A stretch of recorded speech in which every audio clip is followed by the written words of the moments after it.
कहानी post it. कभी कभी गुलाबी, नीले, पीले रंगों में लिपटे कुछ शब्द शहद में भीगे हुए से महसूस होते हैं। ये चंद शब्द जीवन में ऐसी जादू की छड़ी घुमाते हैं कि जिंदगी का कलेवर ही बदल जाता है। प्रेम और संवेदनाएं ऐसी चीजें हैं जो जीवन में आए बड़े से बड़े अवसाद और दुख को धो देती हैं। जो जिंदगी कभी रेंग भी नहीं सकती थी, वह प्रेम के पंख लगते ही उड़ने लगती है।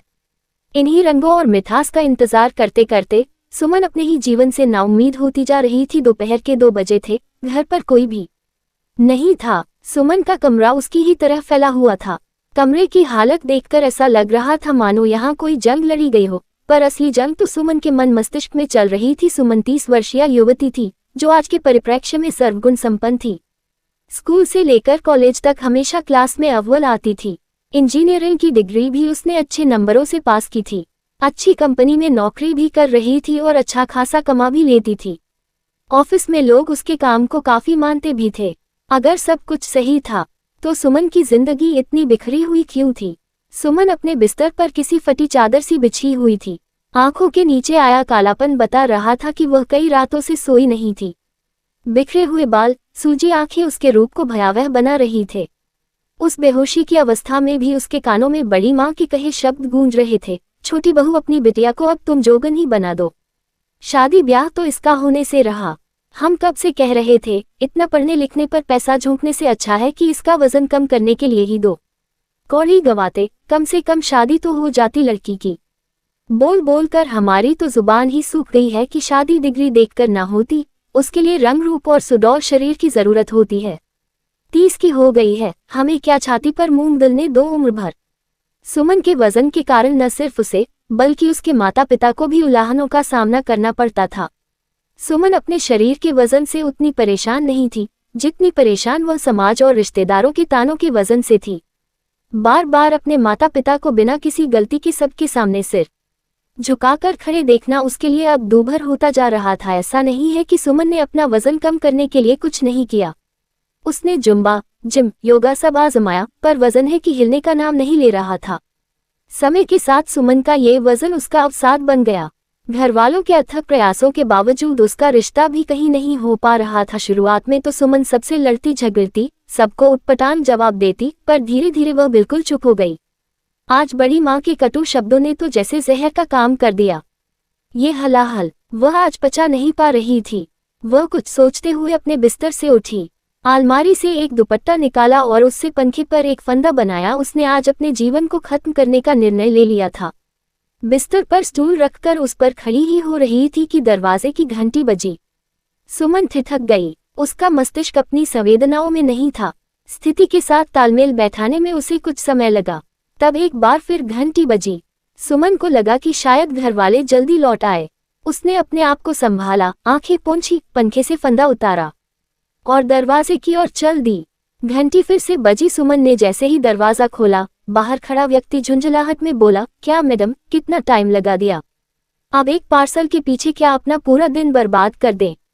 ऐसा कहते हुए उसने सुमन के हाथ में एक पैकेट थमाया और चला गया। सुमन ने पार्सल देखा, वह उसी के नाम का था। उसे जिज्ञासा हुई कि उसे कौन और क्या भेज सकता है। उसने खाकी रंग का लिफाफा खोला तो अंदर सफेद रंग का एक और लिफाफा था, जिस पर हरे रंग का एक पोस्ट इट नोट भी लगा हुआ था, जिस पर कुछ लिखा था। सुमन ने उसे बिना पढ़े ही अलग रख दिया और सफेद लिफाफा खोला। लिफाफे में सुमन की डिग्रियां और सर्टिफिकेट्स थे। उसे देखते ही सुमन को याद आया कि अभी कुछ दिनों पहले वह इंटरव्यू देने गई थी और उसकी पूरी फाइल ही कहीं खो गई थी। उन डिग्रियों को देखते हुए वह सोच रही थी कि अब मेरे ये सब किस काम का? मैं इनका क्या करूं? मेरे लिए अब ये सब बेमानी है। ये कागज के टुकड़े समाज में मुझे इज्जत तो नहीं दिला सकते हैं और ना ही मेरी शादी करवा सकते हैं।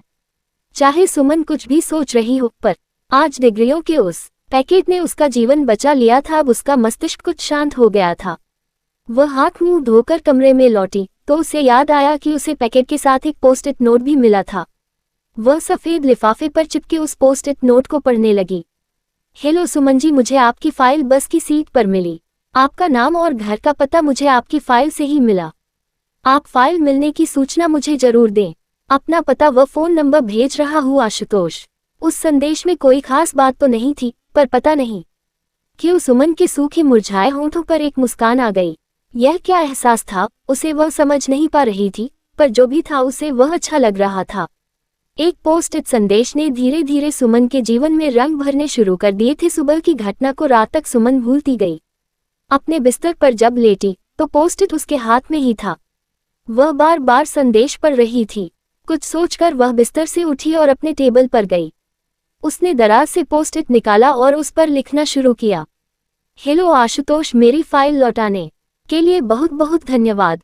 इसे भेजकर आपने मेरी बहुत मदद की है। सुमन। लिफाफा सुमन ने एक अनजानी अपेक्षा से भेजा था। अपेक्षा जवाब के 8-10 दिनों तक कोई जवाब नहीं आया तो सुमन ने खुद को समझाया, मैं भी कैसी पागल हूँ, कोई भला धन्यवाद का जवाब क्यों भेजेगा। ये तो बहुत सामान्य सी घटना थी कि किसी राह चलते को मेरी फाइल मिली और उसने इंसानियत के नाते मुझे वह वापस भेज दी। लेकिन ये बात तो है कि वह पोस्ट इट संदेश जरूर ईश्वर ने ही भिजवाया है, क्योंकि उस एक संदेश ने मुझे उस समय अपनी बेहोशी से बाहर निकाला। खुद को ऐसा समझाकर सुमन ने फिर से एक बार अपने थके हुए जीवन को जीना शुरू किया।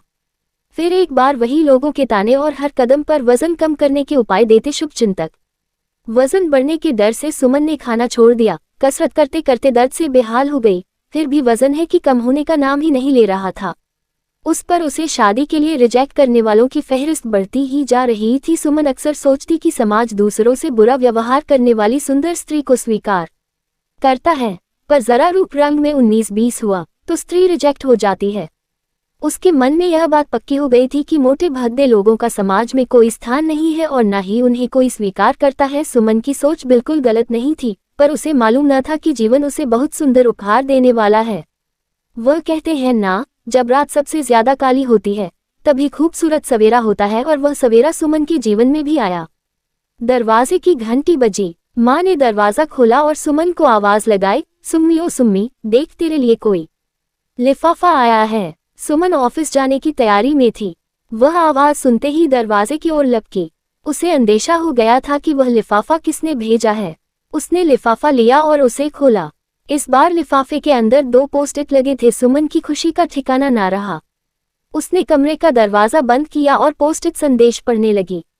हेलो सुमन जी, आपका जवाब देखकर अच्छा लगा। क्षमा चाहता हूँ कि मुझे जवाब भेजने में जरा देर हो गई। वैसे आपकी लिखावट बहुत सुंदर है। आपके सर्टिफिकेट से पता चला कि आप पढ़ने लिखने में भी काफी अच्छी हैं।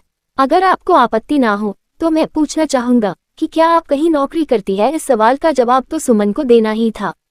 सुमन ने तुरंत अपने दराज से पेन और एक चटकीले रंग का पोस्ट इट निकाला और उस पर अपने बारे में सारी जानकारी लिख भेजी। अब संदेशों का ये सिलसिला निरंतर चलने लगा। उन 2-3 पंक्तियों के संदेश का सुमन बेचैनी से इंतजार करती। उसके जीवन में एक अनदेखी अनजानी सी लहर आ गई थी। वह इस पोस्ट इट रिश्ते में खुलकर सांस ले रही थी। उसे पता था यहाँ कोई उसके रंग रूप या वजन को जज नहीं करेगा। सुमन के जीवन से निराशा और अवसाद धीरे धीरे खत्म होने लगे थे। पोस्ट इट के उन संदेशों ने जैसे जादू की छड़ी ही घुमा दी थी। अब न तो उसे अपना मोटापा दिखाई देता और न ही लोगों के ताने अब चुभते थे। जैसे जैसे समय गुजरता जा रहा था, संदेशों में भावनाओं की आंतरिकता और आत्मीयता बढ़ने लगी थी।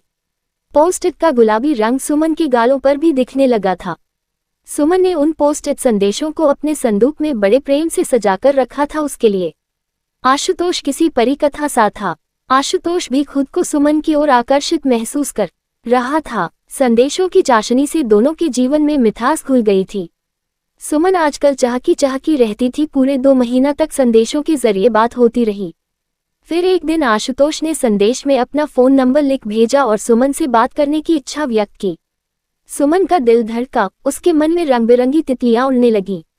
वह खुशी के 7वें आसमान पर थी। वह सोचती, जो आज तक शब्दों का ताना बाना बुनता था, सपनों को सजाता था, अब उसकी आवाज सुनने मिलेगी। अब पोस्ट इट संदेशों की कोई आवश्यकता नहीं थी। दोनों हर रोज फोन पर काफी देर तक बातें करते। आशुतोष को अब सुमन बहुत पसंद आने लगी थी और सुमन बिना किसी यथार्थ की चिंता किए बातों ही बातों में आशुतोष को अपना दिल दे बैठी थी। वह पहला ऐसा व्यक्ति था जिसने उसे आदर दिया था, उसके गुणों को सराहा था। प्रेम की इस अलौकिक अनुभूति में वह अपने भौतिक शरीर को भूल ही गई थी। वह भूल रही थी कि आशुतोष ने अभी उसे देखा नहीं है। वैसे सुमन दिखने में अच्छी थी। घुटनों तक लंबे बाल जो हमेशा गुथे रहते थे। शांत स्वभाव उसके चेहरे को खूबसूरत बनाता था। मोटी काली पानीदार आंखें और आजकल जो उसके होंठों पर मुस्कान रहती थी, वह उसके रूप में चार चांद लगाती थी। उसकी सुंदरता का तो कोई जवाब ही नहीं था। इतनी सुंदरता के बावजूद वह अपने वजन के कारण अपने ही शरीर में असहज महसूस करती थी।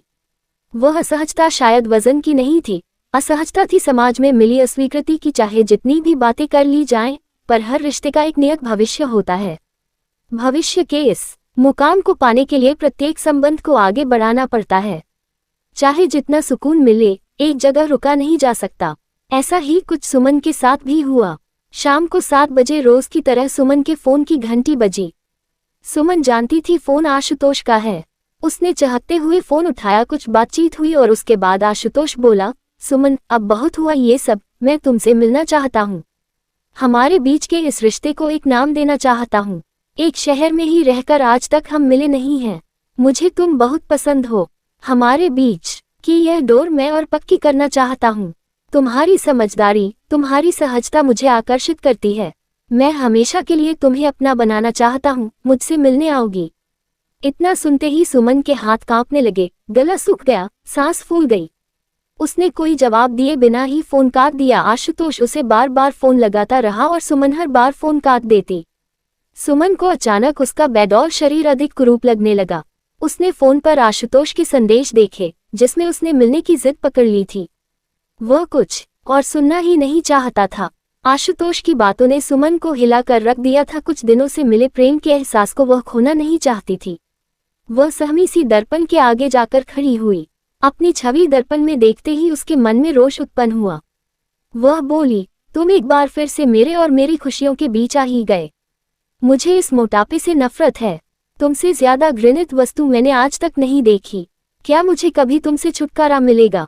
इतना कहकर सुमन वही टूटकर बिखर गई। उसे पूरा यकीन था कि आशुतोष उसे देखते ही नफरत करने लगेगा, तो इससे पहले कि बाकी लड़कों की तरह आशुतोष उसे रिजेक्ट करता, सुमन ने आशुतोष के फोन न उठाने का फैसला कर लिया। आशुतोष ने सुमन से बात करने के लिए फिर से पोस्टेड संदेशों को भेजना शुरू किया। सुमन ने सभी संदेश बिना पढ़े ही डस्टबिन में डाल दिए। सुमन फिर से एक बार किसी शिला की भांति कठोर बन गई। अपनी भावनाओं को उसने बर्फ बना दिया था। आशुतोष से बात किए सुमन को 15 दिन हो चुके थे।